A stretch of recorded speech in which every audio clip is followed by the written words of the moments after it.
Bismillahirrahmanirrahim. Assalamualaikum warahmatullahi wabarakatuh. Waalaikumsalam warahmatullahi wabarakatuh. Alhamdulillahirabbil alamin. Wassalatu wassalamu ala nabiyina Muhammadin wa ala alihi wa sahbihi ajmain wa ba'd. Anak-anakku yang dicintai dan juga segenap pendengar serta pemirsa yang mudah-mudahan semuanya senantiasa dirahmati oleh Allah Azza wa Jalla.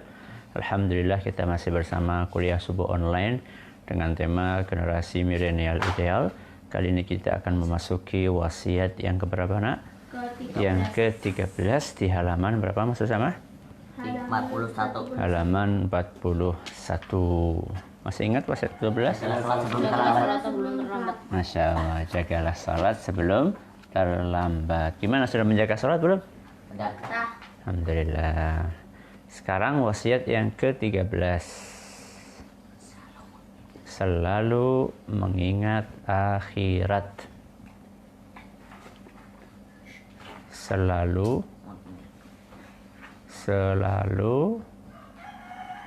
mengingat akhirat. Dah. Apa masuknya? Selalu mengingat akhir. Ya, Ustaz Rahman. Selalu mengingat akhirat. Mas Usama. Selalu mengingat akhirat. Mas Anjasya. Selalu mengingat akhirat. Wasiat ke-13. Silahkan dibaca Mas Anjasya.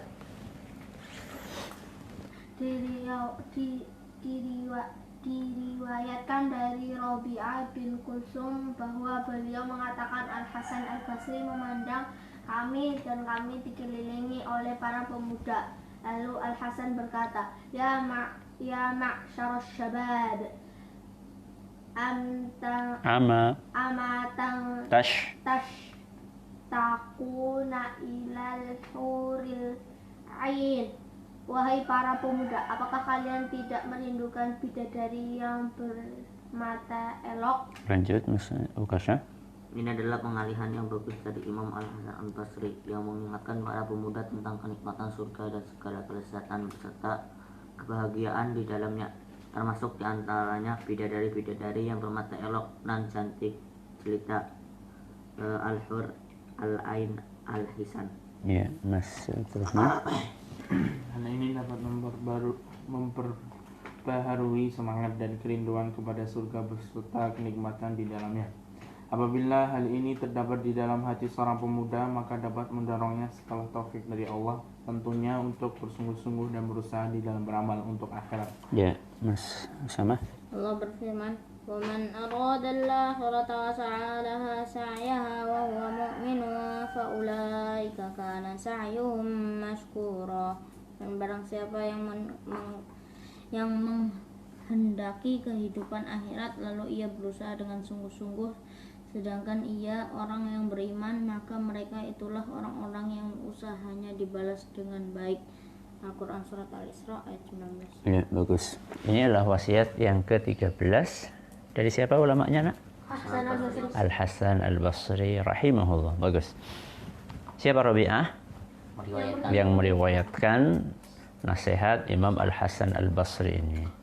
Jadi ceritanya saat itu Imam Al-Hasan Al-Basri lagi duduk dikelilingi oleh para pemuda. Begitulah seharusnya para pemuda mengelilingi para ulama. Ya. Jadi bukan mengelilingi artis. Bukan mengelilingi pemain bola. Tapi duduk mengelilingi para ulama. Agak maju aja Mas Anjas biar nggak bolak-balik mainan pintu. Maju lagi. Jadi begitulah yang dicontohkan oleh para pemuda saat itu. Mereka duduk mengelilingi para ulama, mengambil pelajaran dari mereka, ya. Kemudian berusaha untuk meniru akhlak mereka, bukan malah mengidolakan orang-orang kafir yang tidak jelas juntrungnya, ya. Jadi ketika mereka sedang mengelilingi Imam Al-Basri, saat itulah beliau menyampaikan nasihat. Begitulah kalau bergaul sama orang yang baik. Diumpamakan oleh Nabi SAW seperti hamilul misk, penjual minyak wangi. Apa untungnya kalau kita dekat-dekat sana? Hah? Atau bisa dikasih minyak wanginya. Yang paling tinggi mana keuntungannya? Kasih minyak wangi. Itu paling tinggi. Wa imma an tabta wa imma an yuhdhiyaka. Keuntungan berikutnya apa? Bisa dapat aromanya. Sebelum itu. Kasih. Gimana dikasih apa? Ya. Wa imma an yuhdhiyaka wa imma an tabta'a minhu. Yang pertama adalah dikasih. Yang kedua kita bisa beli. Kalau teman ya biasanya harga teman. Harganya harga spesial. Ya. Wa imma an tajida minhu rihan thayyibah. Yang ketiga adalah dapat baunya. Kalau kita dekat-dekat sama orang yang wangi kan kita akan apa? Ketularan wanginya, walaupun cuma nempel sedikit. Ya. Atau minimal kita itu bisa mencium wangi. Enak mana mencium bau bangkai atau bau wangi? Bau wangi lah. Itulah teman yang baik. Makanya para pemuda ini ketika duduk-duduk di sekeliling Imam Al-Hasan Al-Basri, mereka dapat wanginya. Ya, apa wanginya? Ilmu. Ya. Sebaliknya kalau kalian dekatnya sama preman, dapat apanya? Dapat busuknya. Ya, diumpamakan Nabi SAW dengan nafikhul kir. Apa nafikhul kir, Mas? Pandai besi. Masih sama? Itu mainannya ditaruh dulu. Nafikhul kir, pandai besi. Apa kata Nabi SAW? Imma an yuhriqaka. Kemungkinan pertama kamu akan terbakar. Kenapa terbakar? Keciprat api. Nanya pandai besi kan. Dok. Apa yang dipukul? Besi panas. Biasanya kan kalau kalian pernah lihat videonya itu kan, besinya dimasukkan ke mana? Api. Sampai merah. Setelah itu kemudian dikeluarin terus dipukulin. Nah ketika dipukul itu pasti kan akan memercik api. Nah yang namanya api memercik kan kemana-mana. Siapapun yang berada di dekatnya dia akan kena. Nah kalau kita pakai baju bagus, apa yang terjadi? Bolong.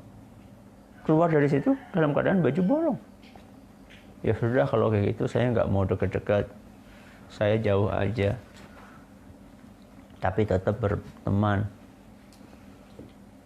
Apakah selamat dari hal yang negatif? Tetap tidak. Apa? Wa antajida minhu rihan khabithah. Kita akan dapat baunya. Bau apa? Bau asap. Bau asap. Ya. Kenapa bau asap? Karena yang namanya bakar kan pasti keluar asapnya. Kita walaupun kita jauh, kalau kita satu ruangan ya karena kita asap.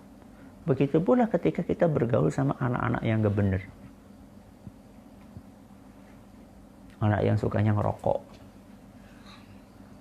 Anak yang sukanya main game terus-terusan.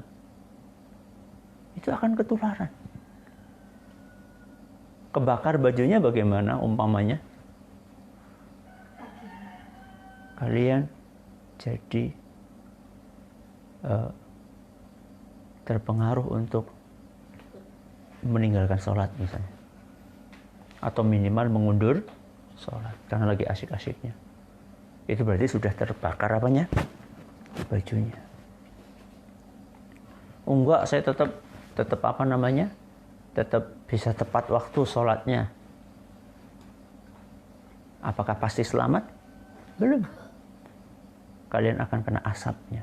Apa asapnya? Ketika sholat, ingat, asik banget ya. Kalian tidak telat sholat. Tapi kalian pikirannya diracuni sama mereka. Lagi sholat mikirin apa? Asik banget ya. Gimana caranya biar bisa dapat apa ya? Ya, ngomongin minta sama Abi sama Umi apa ya? Bujuk-bujuk apa ya? Ya kalau cuma kayak gitu. Kalau kemudian berpikir, pasti Abi Umi nggak boleh. Nyuri apa ya? Na'udzubillah min dzalik. Itulah efek ketika kita berteman dengan teman yang tidak baik. Ya. Maka nggak pernah untung. Pasti apa? Rugi. Ruginya bisa kecil, bisa besar. Sebaliknya, bergaul dengan orang yang baik itu pasti untung. Maka bergaullah dengan orang-orang yang baik.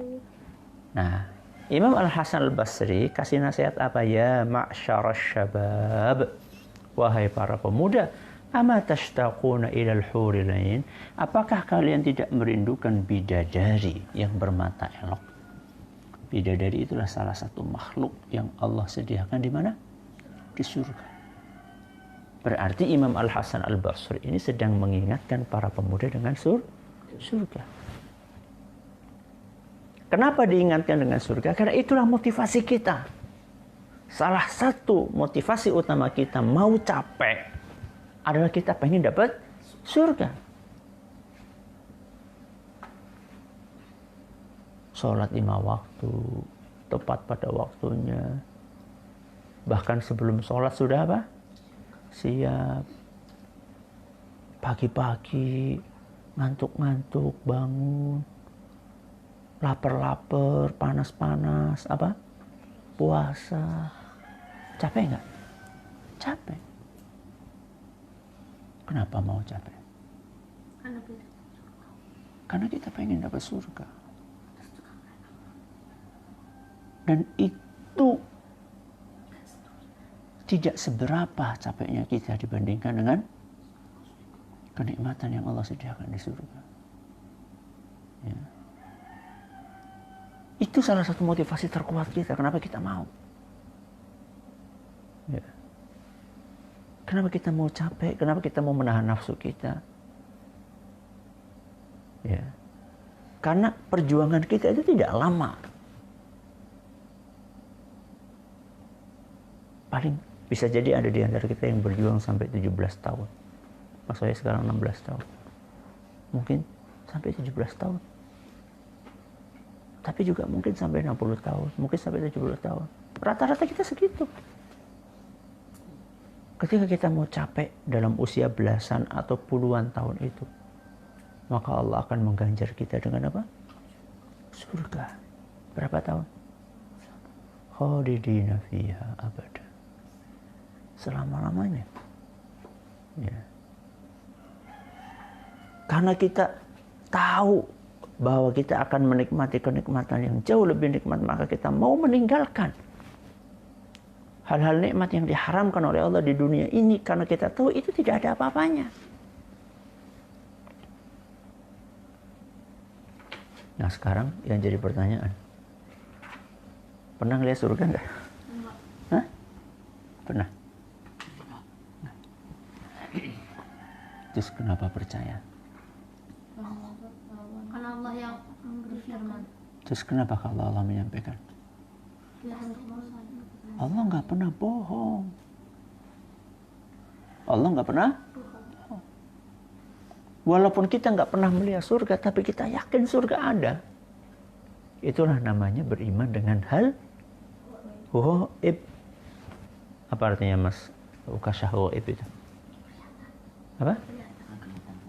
Ada tapi nggak kelihatan. Itu namanya hal gaib. Bukan sesuatu yang nggak ada. Kan sesuatu ada tapi nggak kelihatan dengan sesuatu nggak ada. Gaib itu yang mana? Ada tapi nggak kelihatan. Itu gaib.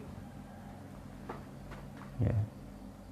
Dan itu pondasi kita dalam beragama. Makanya apa dalam surat Al-Baqarah, Mas Abdul Rahman? Terus? Lihat bagaimana ketika Allah bercerita tentang orang yang bertakwa, karakternya apa? Alif Lam Mim, dzalikal kitabul la raiba fihi hudal lil muttaqin. Siapakah muttaqin? Alladzina yu'minuna bil ghaibi. Nomor satu, alladzina yu'minuna bil ghaib. Baru kemudian apa? Wa yuqimunas shalah. Baru kemudian wa mimma razaqnahum yunfiqun. Jadi nomor satu itu bukan salat. Nomor satu itu bukan sedekah. Nomor satu adalah yu'minuna bil ghaib. beriman dengan hal yang gaib. Itu pondasi kita dalam sholat. Kenapa kita mau capek sholat? Kenapa kita mau menyisihkan duit yang lama kita kumpulin sebagian untuk orang-orang fakir?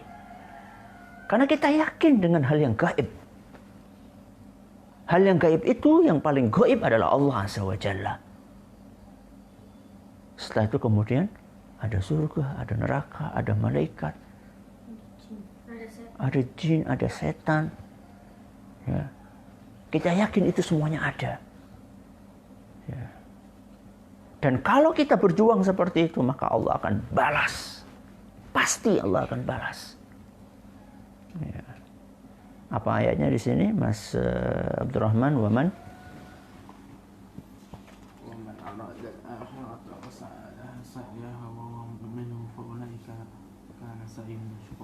Waman aradal akhirata. Barang siapa yang ingin kehidupan akhirat. Berarti kita harus ingat apa? Akhirat. Ya. Setiap saat kita berusaha untuk mengingat akhirat. Makanya para ulama kita dahulu setiap pemandangan itu mengingatkan dengan akhirat. Ya. Kalian ketika melihat lukisan ini, kalian cuma melihat ini adalah sesuatu yang apa? Sesuatu yang bagus. Harusnya kita nggak berhenti di situ. Ketika kita melihat lukisan ini, kita harusnya berpikir apa coba? Siapa yang melukisnya? Terus siapa yang menciptakan pelukis itu? Kalau hasil lukisan si pelukis saja sedemikian indahnya, apalagi lukisan Allah Azza wa Jalla di alam semesta ini. Jadi ketika kita melihat itu, jangan kita cuma melihat luarnya saja, tapi kita melihat bagaimana kekuasaan Allah di balik itu semua. Jadi setiap melihat sesuatu itu ingatnya akhirat, ingatnya akhirat. Jangankan itu, anak-anakku, para ulama kita dulu kalau lewat bakul sate, ingat apa? Hah? Ingat apa? Apa hubungannya sate sama mati? Neraka. Apa hubungannya? Api. Panas. Terus? Dipanggang. Apanya? Dagingnya. Sate. Dagingnya. Tusuk. Satenya itu kayak Terus manusia. satenya itu dari mana nggak tahu. Sate itu Yang dibakar apa? sate. Daging. Daging apa? Ayam, sapi, kambing. Masih hidup nggak? Enggak. Enggak ada. Udah mati. Kalau di neraka bagaimana? Masih hidup. Anakku bayangkan, ayam masih hidup, masih bisa petok-petok, ditusuk, dibakar. Bisa bayangkan. Makanya mereka itu ketika melihat seperti itu, mereka langsung ya Allah, ingat akhirat. Coba sekarang Abi tanya sama kalian, kalau lihat bakul sate gimana? Ingat perut. Itu bedanya kita dengan para ulama. Makanya latihan. Ya. Lihat pemandangan, lihat bunga, lihat kambing, lihat apa, ingat Allah. Ya. Wa man aradal akhirata. Ingat saja enggak cukup, wa sa'alaha sa'yaha. Dan harus berusaha. Gak cukup hanya ingat, pengen surga. Gak cukup. Harus sa'a, harus berusaha. Itu yang membedakan antara orang yang serius dengan yang tidak serius. Ya. Kalau orang yang serius, dia bukan cuma punya cita-cita, tapi dia berupaya untuk mewujudkan cita-citanya. Saya pengen sampai garis finish. Pengen juara? Satu. Cuma saya pengen. Ya nggak akan sampai lah. Biar sampai gimana? Lari. Capek. Tapi begitu sampai ke garis finish juara satu, bahagia, senang. Ya. Puasa lapar nggak, Jas? Lapar. Begitu buka bagaimana? Bahagia. Ketika kita tergoda untuk lapar makan, begitu buka puasa lihat teman-temannya pada apa? Nikmat minum. Kita minum memang. Tapi tidak senikmat orang yang puasa dan menahan diri sampai sore. Ya. Wa sa'alaha sa'yaha wa huwa mu'min fa ulaika kana sa'yuhum mashkura. Dalam keadaan beriman dengan balasan dari Allah, fa ulaika kana sa'yuhum mashkura, maka perjuangan mereka itu akan dibalas oleh Allah dengan sebaik mungkin. Balasan Allah lebih istimewa dibandingkan amalan kita atau sama saja? Lebih istimewa. Lebih istimewa. Sholat kita itu istimewa atau tidak? Sholat kita istimewa nggak? Belum tentu. Sholat kita, bukan sholatnya. Kalau sholatnya jelas istimewa, tapi sholat kita, sholat yang kita lakukan, itu masih jauh dari sempurna. Coba kalian ketika sholat ada nggak yang? Ada nggak? Tengok-tengok. Ya, nggak cuma tengok-tengok. Ini tengok apa? Tengok hati, pikiran. Mungkin ada di antara anak-anakku yang masya Allah, alhamdulillah sholatnya sudah apa? Sudah tenang, ya, sudah melihat tempat sujud. Pikirannya kemana? Itu juga termasuk tengok. Nah, iltifat kata Nabi SAW. Su'ila 'anil iltifat faqala huwa ikhtilasun yakhtalisuhu syaitanu min salatil 'abdi. Ketika Nabi SAW ditanya, wahai Rasul, bagaimana komentarmu tentang orang yang tengok-tengok ketika sholat? Apa kata Nabi? Itu sholatnya lagi dicopet. Sama siapa? Sama setan.